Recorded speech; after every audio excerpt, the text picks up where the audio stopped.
Hai guys, kembali lagi sama Kreazova vlog vlog vlog Kreazova.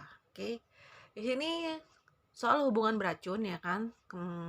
Di bahasan sebelumnya itu sekarang dikaitkan dengan adiksi. Adiksi ini kecanduan ya.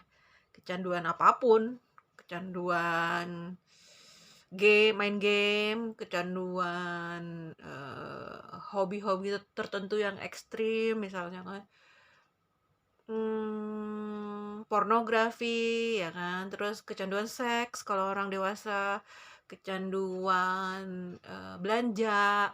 Sebenarnya semua kecanduan ini kata Gabor Mate di YouTube-nya, di akun-akun pembicara-pembicara lainnya ya seperti Tim Ferriss dan lain-lain, itu sebenarnya disebabkan oleh trauma masa kecil. Jadi karena trauma kita tuh memilih, makin beranjak dewasa kita memilih, gue sukanya ini, akhirnya adiksi. Karena ada kehampaan di dalam jiwa kita, di dalam hati dan pikiran kita, batin kita, bahwa pelarian gitu loh. Adiksi ini sebenarnya pelarian dari trauma-trauma itu. Misalnya kita diabaikan sama orang tua waktu kecil ya kan, terus kita tuh pengen dibeliin katakanlah mainan, mobil-mobilan yang kecil lah ya, nggak usah yang mahal-mahal. Orang tua bilang nggak usah, mama papa nggak ada uang gitu kan, nggak usah, kamu ini aja, yang lain aja gitu. Padahal kita pengen bangetnya itu yang mobil-mobilan itu gitu, terus nggak dibeliin. Terus akhirnya apa sudah gede, pas sudah besar ya, pas sudah dewasa, kita kasih itu ke anak-anak kita kasih segala macam, semua yang kita impikan masa kecil tapi tidak kita dapatkan, kita berikan ke anak cucu kita. Tanpa kita bertanya, kamu mau nggak ini, kamu mau nggak mobil-mobilan ini, kita cuma kasih aja, kasih gitu. Adiksi dari tingkat pertama sampai tingkat tengah sampai ke bawah-bawahnya nanti, ini akan terus menciptakan siklus yang buruk, yang tidak sehat juga gitu kan. Menciptakan bahwa prinsip-prinsip yang benar itu, yang kasih sayang itu adalah dengan materi, dengan barang gitu kan. Padahal sebenarnya bukan. Kasih sayang yang sehat itu adalah dengan empati. Kita nggak usah membuat orang lain sayang sama kita, gimana ya, ini tergantung bahasa cintanya juga sih ya, orang kan beda-beda ya masing-masing ya. Cuman pada dasarnya kita harus melatih anak kita, kalau kita punya anak atau teman-teman kita atau orang tua kita, bahwa kasih sayang itu ya kasih sayang, perhatian, pelukan, sentuhan, melayani. Kalau mereka butuh apa, kita bantu semampu kita, tidak memaksakan diri. Terus apa yang lain-lain lah. Kasih sayang itu bukan dengan barang sebenarnya, tapi dengan kita ditemenin pas main ya kan, didongengin, di apa ya istilahnya, nggak butuh uang sebenarnya untuk membahagiakan orang lain gitu kan. Kalau kita berpikir kasih sayang itu sama dengan materi, berarti kita narsisistik. Dan sebenarnya ini umum ya, maksudnya ya udahlah, kalau kita nggak sempat ketemu sama katakanlah orang tua atau kakak adik gitu kan, ya udah kita kasih aja hadiah lah gitu kan, karena mungkin jaraknya jauh atau apa susah gitu kan, ya udah. Ya nggak apa-apa sih ya kalau sekali, dua kali, tiga kali. Tapi kalau emang setiap kali bertemu, berinteraksi itu dengan uang, uang, uang, materi, materi, materi, pakaian baru, kendaraan baru kita kasih, rumah baru segala macam, sebenarnya sih itu nggak masalah ya. Cuman itu jadi membiasakan kita untuk menganggap kasih sayang itu materi. Padahal beda, kasih sayang, materi materi, lain lagi gitu loh. Maksudnya kalaupun nggak ada materi, kasih sayangnya ada nggak? Kalau kasih sayangnya ada, hubungannya sehat. Tapi kalau kasih sayangnya nggak ada, pasti toksik, pasti beracun. Gitu. Jadi adiksi ini adalah ketergantungan, kecanduan terhadap sesuatu yang berakar dari trauma masa kecil, kata Gabor Mate. Ya kan? Kecanduan tadi apa? Belanja, kecanduan main game, kecanduan internet, ya kan. Kalau gue masuknya kecanduan kecanduan ngeblok.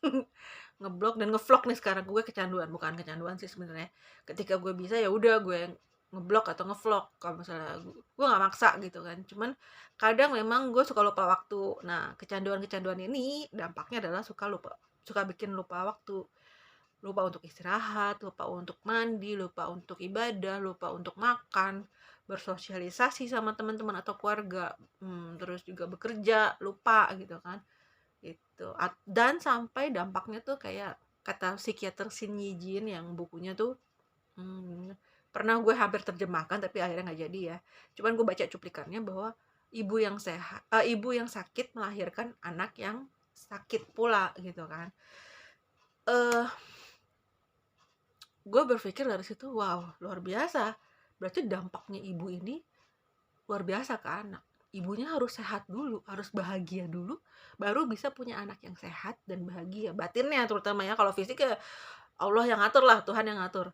Tapi kalau batinnya nggak sehat, artinya emosinya tidak stabil, ya kan, masih perfeksionis atau masih terlalu abai sama anak, nggak suka sama anak kecil atau apa, otomatis itu akan berdampak ke anak-anaknya, cucunya juga kena nanti.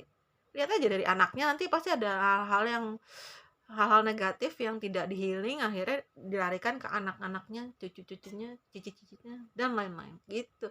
Jadi intinya adalah adiksi ini harus diatasi dulu kalau mau punya hubungan sehat. Caranya ngatasin gimana? Misalnya kalau kita kecanduan main game, ya, kecanduan main game nih, cewek cowok nggak masalah lah ya. Gue nggak kecanduan main game yang online yang balapan atau apa, nggak.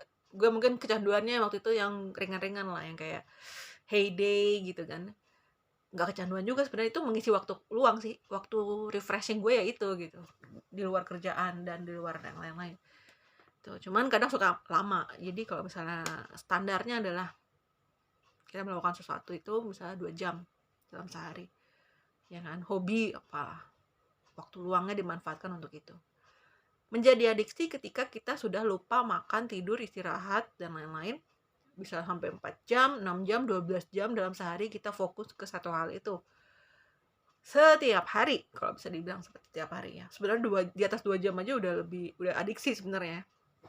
Cuma kan orang beda-beda ya level ketahanan mentalnya dan fisiknya itu seperti apa. Beda-beda. Jadi adiksi itu macam-macam. Terus ada juga yang adiksi belanja nih.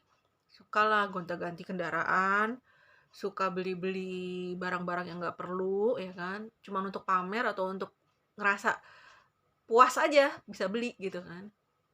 Mungkin karena uangnya juga banyak ya, nggak masalah juga ya kalau uangnya banyak. Kalau dia sampai pinjam ke pinjol gitu kan, terus dia nggak bisa bayar utangnya, itu udah masuk adiksi sebenarnya gitu. Adiksi, udah kecanduan. Itu belum termasuk yang narkoba, miras, rokok, kemudian kecanduan makan ya, obesitas, kemudian juga bulimia dan anoreksia, nggak mau makan ya kan. Itu semua karena ternyata dari trauma, berangkat dari trauma masa kecil, karena pernah diabaikan, pernah dirisak mungkin sama teman-temannya juga atau guru sekolah, ya kan, atau mungkin bos gitu kan. Semuanya tuh trauma gitu. Kapok, kita tuh kapok diperlakukan buruk, kita kapok diabaikan, dan kita kapok ada dalam situasi yang naik turun kayak roller coaster gitu loh gitu. Nah, bagaimana caranya supaya tidak terjebak ke dalam hal-hal itu lagi? Kitanya harus mau belajar mengenali diri sendiri. Oh, gue tuh nyamannya misalnya main game 2 jam aja deh dalam sehari, gue kurangin tadinya 12 jam jadi 2 jam, ya kan. Terus tadinya apa ya, kecanduan belanja, misalnya gue 1 juta bisa habis dalam waktu 1 jam gitu kan.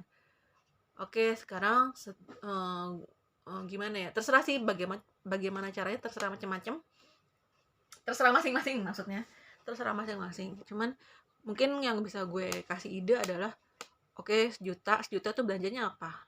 Belanjanya kebutuhan sehari-hari kah? Kebutuhan untuk sumbangan ke orang lain kah? Anak yatim piatu atau kaum duafa, ya kan? Bisa loh, bisa, nggak apa-apa, tetap aja belanja. Cuman sekarang dibatasin.